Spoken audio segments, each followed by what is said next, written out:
마지막까지 말씀 교독하도록 하겠습니다. 제가 먼저 읽습니다. 바울이 공회를 주목하여 이르되 여러분 형제들아 오늘까지 나는 범사의 양심을 따라 하나님을 섬겼노라 하거늘 대제사장 아나니아가 바울 곁에 서 있는 사람들에게 그 입을 치라 명하니 바울이 이르되 회칠한 담이여 하나님이 너를 치시리로다. 네가 나를 율법대로 심판한다고 앉아서 율법을 어기고 나를 치라 하느냐 하니 곁에 서는 사람들이 말하되 하나님의 대제사장을 네가 욕하느냐. 바울이 이르되 형제들아 나는 그가 대제사장인 줄 알지 못하였노라. 기록하였으되 너의 백성의 관리를 비방하지 말라 하였느니라 하더라. 바울이 그 중 일부는 사두개인이요 다른 일부는 바리새인인 줄 알고 공회에서 외쳐 이르되 여러분 형제들아 나는 바리새인이요 또 바리새인의 아들이라. 죽은 자의 소망과 부활로 말미암아 내가 신문을 받았노라.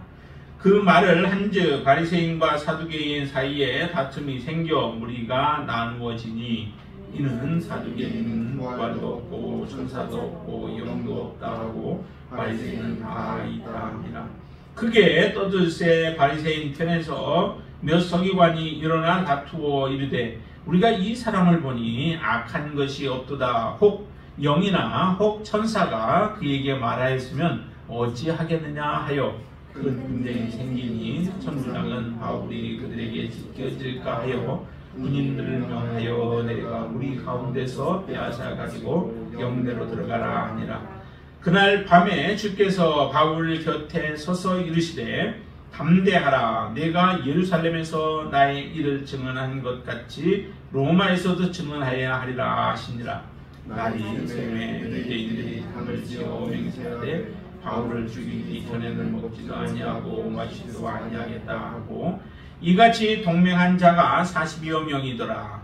대제사장들과 장로들에게 가서 말하되 우리가 바울을 죽이기 전에는 아무것도 먹지 않기로 그렇게 맹세하였으니 이제 너희는 그의 사실을 더 자세히 물어보려는 척하면서 공회와 함께 천부장에게 청하여 바울을 너희에게로 데리고 내려오게 하라.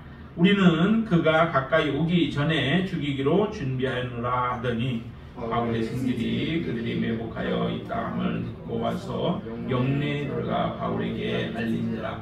바울이 한 백부장을 청하여 이르되 이 청년을 천부장에게로 인도하라. 그에게 무슨 할 말이 있다 하니 천부장에게로 데리고 가서 이르되 제수 바울이 나를 불러 이 청년이 당신께 할 말이 있다 하여 데리고 가기를 청하더이다 하매 천부장이 그의 손을 잡고 물러가서 조용히 묻되 내게 할 말이 무엇이냐. 대답하되 유대인들이 공모하기를 그들이 바울에 대하여 더 자세한 것을 묻기 위함이라 하고 내일 그를 데리고 공회로 내려오기를 당신께 청하자 하였으니 당신은 그들의 청함을 따르지 마옵소서. 그들 중에서 바울을 죽이기 전에는 먹지도 않고 마시지도 않기로 맹세한 자 40여 명이 그를 죽이려고 숨어서 지금 다 준비하고 당신의 허락만 기다리나이다 하니 이에 천부장이 청년을 보내며 경계하되 이 일을 내게 알렸다고 아무에게도 이르지 말라 하고 백부장 둘을 불러 이르되 밤 제3시에 가이사랴에까지 갈 보병 200명과 기병 70명과 창병 200명을 준비하라 하고 또 바울을 타고 총독 펠릭스에게로 무사히 보내기 위하여 짐승을 준비하라 명하며 또 이 아래와 같이 편지하니 일렀으되 글라우디오 루시아에는 총독 펠릭스 가까이에게 문안하나이다.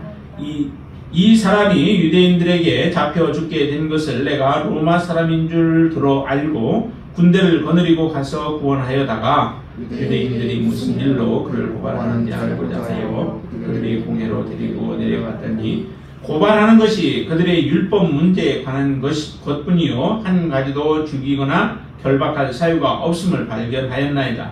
그러나 이 사람을 해야 되는 관계가 있다고 누가 내게 알려주기로 또 당신께로 보내며 또 고발하는 사람들도 당신 앞에서 그에 대하여 말하라 하였나이다 하였더라. 보병이 명을 받은 대로 밤에 바울을 데리고 안디바드리에 이르러 이튿날 기병으로 바울을 호송하게 하고 영내로 들어가니라. 그들이 가이사랴에 들어가서 편지를 총독에게 드리고 바울을 그 앞에 세우니 총독이 읽고 바울로 어느 영국 사람이냐 물어 길리기아 사람인 줄 알고 같이 읽습니다. 이르되 너를 고발하는 사람들이 오거든 내 말을 들으라 하고 헤롯 궁에 그를 지키라 명하니라. 아멘. 바울이 복음을 들고 가는 곳마다 사실은 평탄한 곳이 한 군데도 없었죠. 모든 곳에 복음을 들고 가는 곳마다 사람들이 쫓아오면서 아니면 그 지역의 사람들이 바울을 대적하며 죽이려고 하는 일들이 끊임없이 일어납니다. 그런 핍박과 또 때로는 살기가 등등한 가운데서도 바울의 복음 증거의 사역은 조금도 주눅이 들지 않고 조금도 쇠퇴하지 않고 계속해서 꿋꿋하게 또 견고하게 서서 하나님의 말씀을 증거하는 바울의 모습을 보여줍니다. 오늘 특별히 오늘도 보니까 어디에 서게 되냐면 공회 앞에 서게 되어지죠.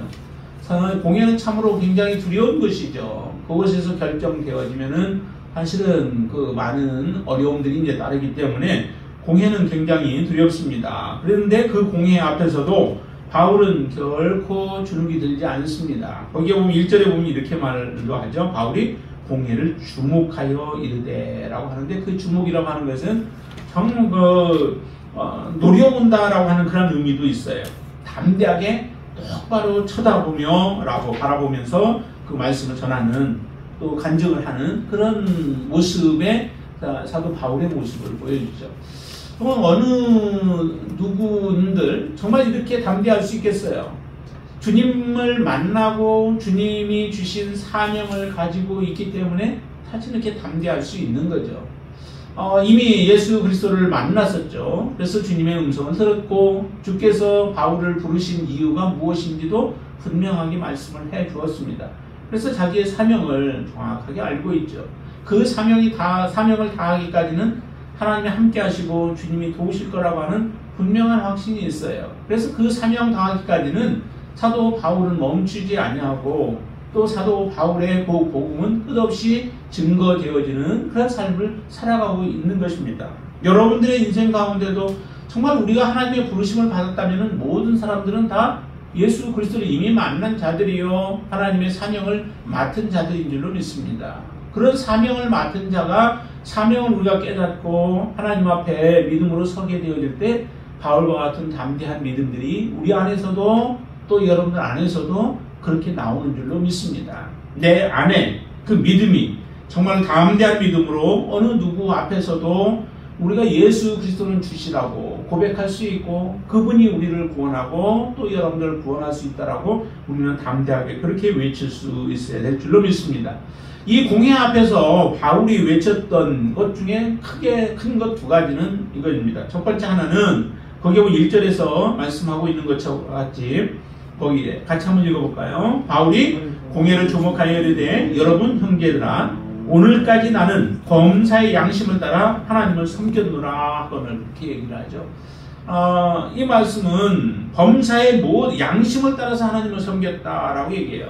그런데 이 양심이라고 하는 것을 그냥 우리 속에 있는 양심도 여러 가지 양심들이 있잖아요. 어떤 사람은 파인 맞은 양심도 있고 어떤 사람은 선한 그런 마음으로 하나님을 섬기는 그런 사람도 있어요. 그럼 양심을 따라서 모든 게 섬기면은 사실 문제가 없다라고 우리는 볼 수 없잖아요. 죽은 양심, 파인 맞은 양심을 가지고 그대로 따라서 행하는 것이 옳은 것은 아니거든요. 그래서 여기에 바울이 얘기하는 그 범사의 양심을 따라서 섬겼다라고 하는 것은 율법을 철저하게 지킨 바울의 삶을 이야기를 하는 것이죠. 하나님의 말씀대로 그는 살았어요. 하나님 앞에 개인적으로 섰을 때는 사도 바울은 이런 고백도 하죠. 나는 죄인 중에 괴수다라고 하는 고백을 해요.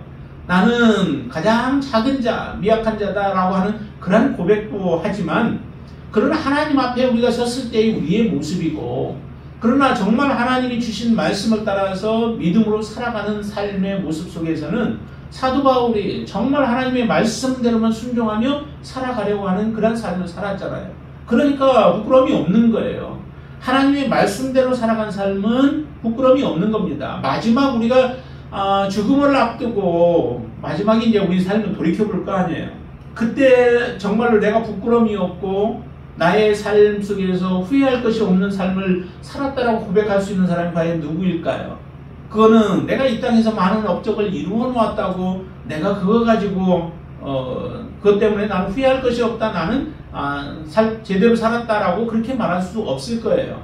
정말로 하나님 앞에 그 마지막에 우리가 정말 자손들이나 모든 사람 앞에서 나는 후회 없는 삶을 살았다라고 고백할 수 있는 사람은 하나님의 말씀대로 순종하며 그것이 내 열매가 내 눈에는 보이든 보이지 않든 그것과 상관없이 하나님의 말씀대로만 순종하고 하나님의 말씀대로 내가 행하고 그렇게 살아가면서 살았으면은 우리는 후회 없는 삶을 살았다라고 고백할 수 있을 거예요.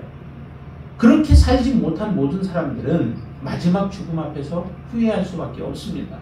그래서 사도 바울은 그렇게 하나님 앞에 섰을 때도 부끄러움이 없는 모습으로 하나님의 말씀을 들고 살아간 삶이죠. 그래서 디모데후서 4장에서 보면 그렇게 얘기를 하잖아요. 내가 선한 싸움을 싸우고 나의 달려갈 길을 마치고 내가 믿음을 지켰으니 이제 후로는 나를 위하여 의의 면관이 예비되었다라고 하는 고백을 해요.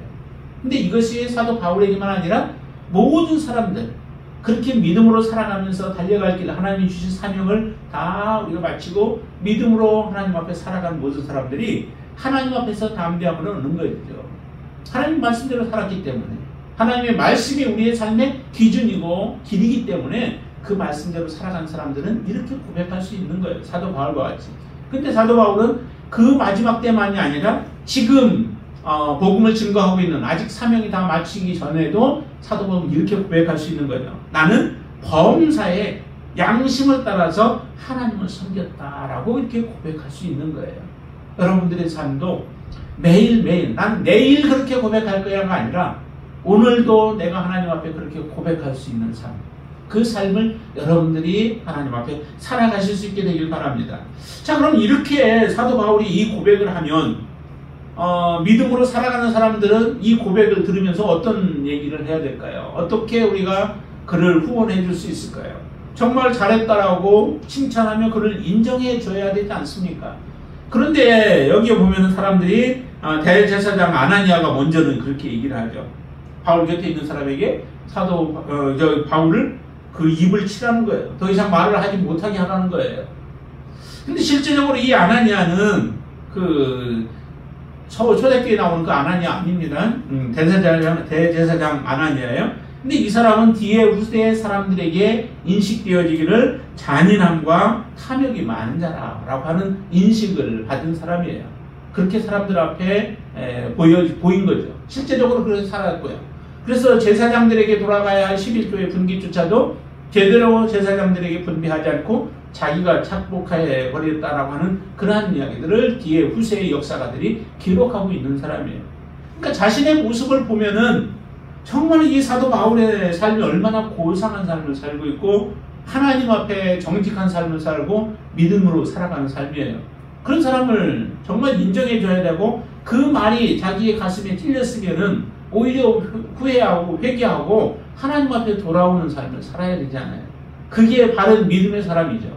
그런데도 대제사장이라 하는 사람들 앞에서는 인정을 받는 것처럼 그렇게 살아가는 사람이요 권력도 가지고 있는 사람이 오히려 믿음으로 살아간 사람의 말을 재단하고 자기의 멋대로 판단하고 그러면서 그의 입을 닥치라고 입을 치라라고 하는 이런 말을 하고 있는 모습을 보면은 정말로 하나님께서 주님이 이 땅에 오셨을 때의 모습도 그렇잖아요. 주님은 빛으로 이 세상에 오셨어요. 그런데 사람들의 삶은 어둠 가운데 있었죠. 그러니까 빛으로 나오지는 않는 거예요. 빛을 비추어줘서 자기의 추악한 모습들이 보여지면 그것을 버리고 주님께로 더 나와야 하는 것이 그게 하나님께서 우리에게 바라시는 바이시죠. 우리의 죄가 많다고 내가 하나님을 또 주님을 멀리 하라고 하는 것이 아니라 죄를 보여주시는 것은 그 죄를 깨닫고 하나님께로 나오라고 하시는 하나님의 사인인 것이죠. 그런데도 사람들은 하나님 주님께로 나오지 아니하고 오히려 주님을 십자가에 못 박으려고 주님을 더욱더 핍박하고 또 주님을 거부하는 사람들의 모습을 보여줍니다. 이게 우리의 악함의 모습이에요. 여러분들 안에는 예수 그리스도로 말미암아 이런 모든 악한 것들이 다 씻어지고 또 완전히 깨끗게 되어져서 오직 하나님의 사람을 사랑하고 하나님의 뜻대로 순종하는 사람들에게 우리가 함께 힘이 되어져서 하나님의 나라를 함께 이루어가는 자들이 되어질 수 있게 되길 바랍니다. 그리고 두 번째 이제 사도 바울이 또 이야기했던 것 중에 하나가 뭐냐면 6절 말씀이에요. 우리 같이 한번 보시죠. 바울이 그 중 일부는 사두개인이요 다른 일부는 바리새인인 줄 알고 공회에서 외쳐 이르되 여러분 형제들아 나는 바리새인이요 또 바리새인의 아들이라 죽은 자의 소망 곧 부활로 말미암아 내가 신문을 받노라 라고 얘기를 하죠. 지금 그 바울 앞에 있는 공회에 소속되어 있는 사람들 가운데는 두 부류의 사람, 크게 두 부류의 사람들이 있었죠. 하나는 사두개인들, 또 하나는 바리새인들이라고 하는 사람들이에요. 근데 이 사람들이 다 신앙이 좀 다르죠. 한 사람들은 영에 대해서, 천사에 대해서 믿지를 않는 사람들이에요. 부활에 대해서도 믿지 않는 사람들이 바로 그 공회의 회원으로 지금 되어 있고, 다른 한 사람들은 그 모든 것을 믿어요. 천사도 영도 부활에 대해서도 믿는 바리새인들이 이제 그곳에는 있는 것이죠. 그러니까 지금 내가 이런 고난을 당하고 내가 고소를 당한 그 이유 중에 하나가 뭐냐면은 나는 부활을 증거, 예수 그리스도를 부활하신 예수님을 만났고 또한 그 예수 그리스도의 부활처럼 우리도 부활할 것에 대한 그 부활의 소식을 증거함으로 인하여서 내가 이런 고난을 당한다라고 하는 그런 실제적으로 사도 바울이 그런 부분도 있는 거죠. 그것을 이야기를 하니까 지금 그 안에서 내분이 일어나는 거예요. 왜냐하면 부활에 대해서 믿는 사람들은 그건 당연한 것이다. 당연한 것을 전하는 것인데 그것 때문에 지금 다른 사람들이 사도 바울을 이렇게 신문하고 또 괴롭게 하는 것들은 잘못된 것이다라고 하는 이야기를 하는 것이죠. 그래서 그 가운데서 이런 분란이 일어나게 만들면서 그러면서 이제 문제를 해결해 보려고 하는데 그 가운데서 사도 바울의 마음 가운데 이 부활의 신앙이라고 하는 것은 분명하게 있는 거죠. 정말 부활하신 예수 그리스도 그분을 만났기에 사도 바울의 삶이 변화되어졌고 부활의 신앙이 있기에 그 부활의 신앙으로 인하여 담대할 수 있는 거예요. 내가 이 땅에서 어떠한 죽음을 맞이한다 할지라도 그 죽음으로 나의 모든 것이 끝나는 것이 아니라 그것은 다시 내가 더 좋은 부활을 또 더 좋은 부활을 얻기 위한 하나의 방법일 뿐이다 라고 하는 것을 알기 때문에 죽음에 대한 그런 큰 두려움이 없는 거예요. 일반적인 세상 사람들이 갖는 죽음에 대한 두려움이 없는 것이죠. 정말 우리가 이 부활의 신앙이 사도 바울과 같이 가지고 여러분들이 있다면은 여러분들의 믿음도 사실은 이 땅에 연연하지 않고 이 땅에서의 정말 목숨이라고 하는 것은 중요하죠. 중요하지만은 그 목숨에 우리의 모든 것을 다 걸지는 않는다라고 하는 거예요. 이 목숨의 두려움을 갖게 되어진다면 결국 우리는 믿음도 제대로 지켜내지 못할 가능성들이 있는 것이죠. 죽음을 바라보는 시각이 잘못되어지면은 우리의 믿음도 마지막에 가서 실패를 할 가능성도 있는 거예요. 그러나 이 부활의 신앙으로 우리가 충만해지고 부활의 신앙이 우리 마음에 굳건하게 자리 잡고 있다면은 이 땅에서의 우리의 마지막 모습이 어떠한 모습으로 우리가 죽는다 할지라도 그것에 대한 두려움을 하나님 앞에 모든 걸 맡기고 하나님 그런 두려움, 죽음에 대한 두려움들은 있습니다. 그러나 그 죽음 가운데서도 내가 더 좋은 부활을 위하여서 믿음으로 모든 것을 이겨낼 수 있도록 감당해낼 수 있도록 하나님 나를 붙들어 주십시오 라고 하는 그런 기도를 하나님 앞에 드릴 수 있고 우리의 영혼을 주님처럼 또 사도 바울처럼 아니면 다른 믿음의 사람들처럼 하나님 앞에 우리의 믿음을 맡길 수 있는 목숨을 맡길 수 있는 그러한 믿음의 사람이 되어질 수 있는 겁니다. 그런 사람만이 승리할 수 있는 거죠. 그런 사람만이 세상이 감당하지 못하게 되어지는 믿음의 사람이 되어지는 것입니다. 사도 바울이 바로 그런 분명한 부활의 신앙을 가지고 있습니다. 여러분 안에 그 부활의 신앙이 충만케 되어지길 바랍니다. 이렇게 부활의 신앙을 가지고 그리고 말씀대로 순종하며 믿음으로 살아가는 사도 바울의 삶을 하나님께서는 놀랍게 역사하시는 거죠. 어떻게 역사하시는지 보자. 세 가지로 하나님이 도우시는 하나님의 은혜를 보여주시는데 11절 말씀 보시죠. 11절 같이 한번 읽습니다. 그날 밤에 주께서 바울 곁에 서서 이르시되 담대하라. 내가 예루살렘에서 나의 일을 증언하는 것 같이 로마에서도 증언하여라 하리라 하시니라. 하나님 주님이 다시 또 나타나시죠. 주님이 나타나셔서 말씀하세요. 이보다 더 큰 위로가 어디 있겠어요. 주께서 사도 바울이 하는 일마다 또 고백하는 말마다 주님이 인정해 주세요. 여러분들이 무슨 일을 하든지 간에 믿음으로 행한 그 일들에 대해서 주님이 인정해 주신다면 그 다른 두려워할 건 무엇이 있겠습니까? 서운해할 건 무엇이 있겠어요?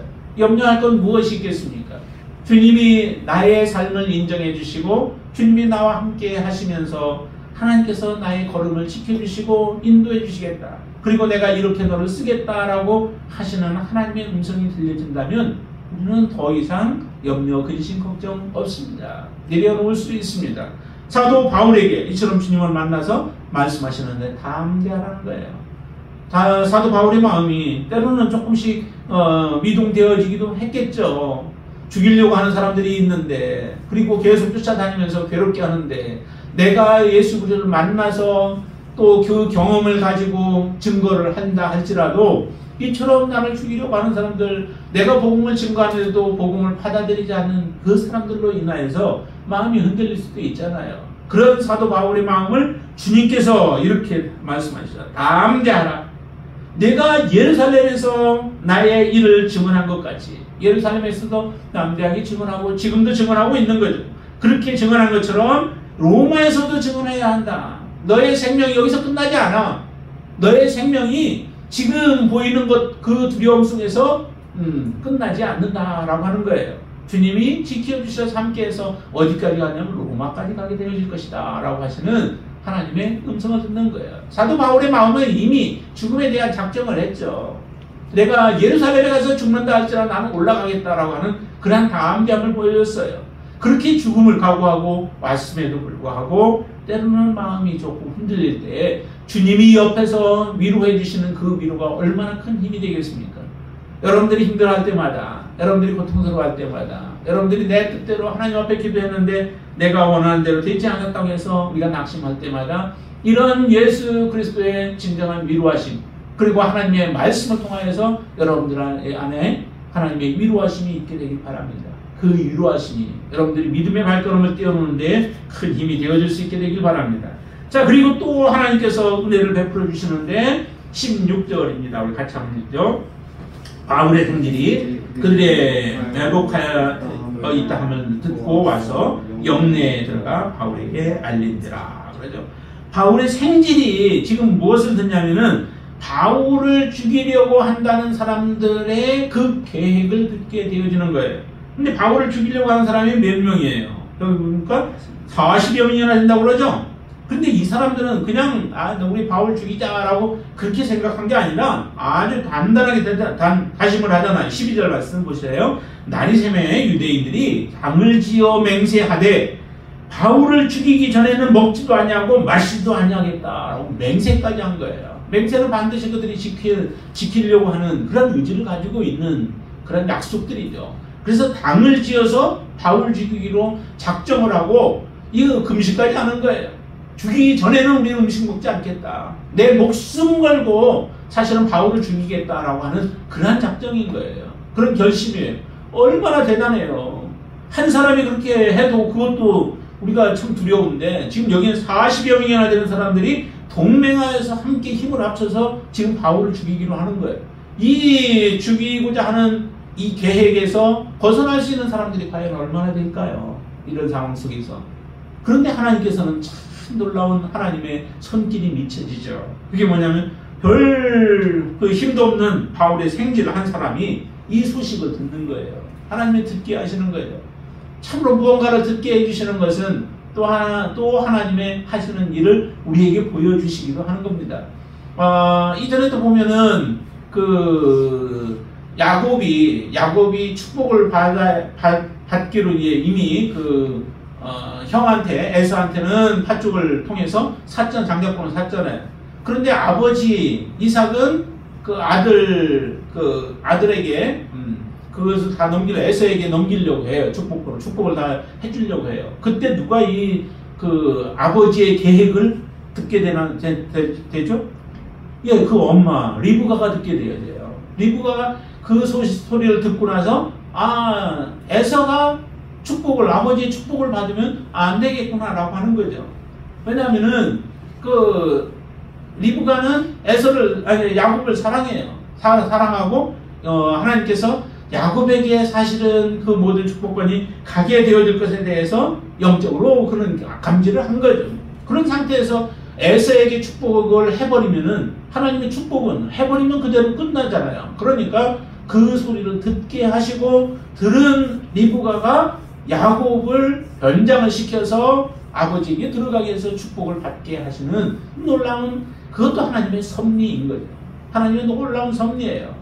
또 이후에도 보면은 그 아하수의 왕, 에스더서에 보면은 아하수의 왕 그때에 하나의 그 사건이 일어나는데 뭐냐면은 왕을 모반하려고 하는 사건이 일어나요.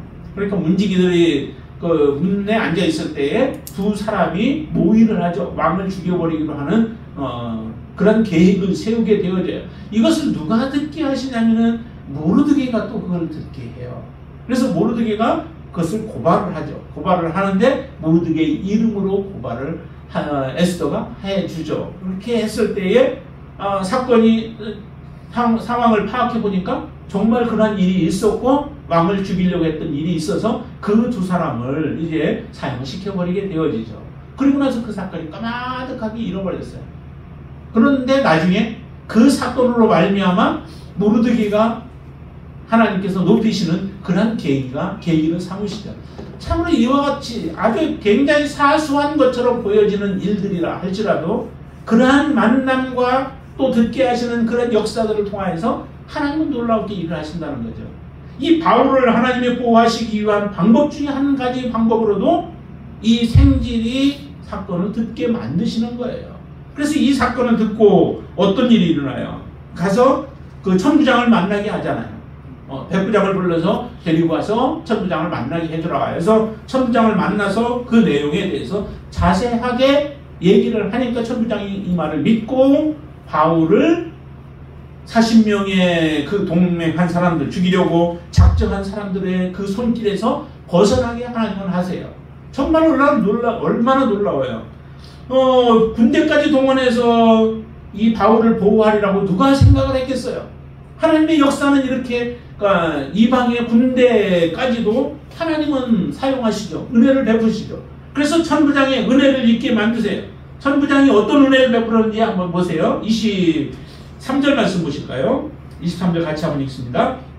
백부장 둘을 불러 이르되 밤 제3시에 가이사랴까지 갈 보병 200명과 기병 70명과 창병 200명을 준비하라 하고. 얼마나 대단해요. 지금 보병이 200명이요 창병이 200명에다가 기병 말까지 동원해서 하는 사람들이 지금 70명이나 되는 거예요. 거의 한 500명 정도가 바울 한 사람을 이송하기 위해서 가이사랴까지 이송하기 위해서 이와 같은 그 도움을 주게 만드시잖아요. 내가 그 천부장에게 요구해가지고 이게 될 수 있겠어요? 될 수가 없죠. 근데 천부장이 상황을 알아보니까 지금 바울이 행했던 일들이 그렇게 죽일 만한 일도 없는 거예요. 실제 자기 저기 본문에 보면은 이렇게 말씀하시죠. 자, 29절 말씀 보시죠. 29절 같이 한번 읽습니다. 고발하는 것이 그들의 율법 문제에 관한 것뿐이요 한 가지도 죽이거나 결박할 사유가 없음을 발견하였나이다. 한 가지도 죽일 일이 없고 결박할 사유까지도 없대요. 그런데 참 놀라운 것은 이런 바울을 사람들은 40명이나 되는 사람들이 금식해가면서 맹세하면서 바울을 죽이려고 하는 거예요. 이게 지금 영적인 싸움들이죠. 영적인 싸움은 지속해서 일어나고 있죠. 지금도 영적인 싸움들은 계속해서 일어나고 앞으로도 그럴 겁니다. 앞으로도 일어날 거예요. 어떻게 해서든 믿는 사람들은 믿지 못하게, 하나님을 믿지 못하게 만드는 일들이 일어나게 되어질 것이고, 또 더 많은 사람들을 믿지 못하게 하기 위해서 여러 가지 수수들을 다 동원할 거예요. 사단은 모든 거짓말의 앞잡이라고 하지 않아요? 사단은 거짓말의 악이요 또 거짓말, 모든 거짓말을 다 하는 자가 사단이에요. 그렇기 때문에 사단은 진리와 거리를 두고 진리를 따르지 아니하면서 모든 거짓말들을 행할 수 있기 때문에 믿음의 사람들이 확고하게 믿음 위에 서 있지 않냐면은 미혹될 가능성들이 참 많은 거죠. 그러니까 많은 사람들을 미혹하잖아요. 많은 사람을 미혹하고 그 믿음에서 떠나게 만드는 일들을 행하게 만들죠.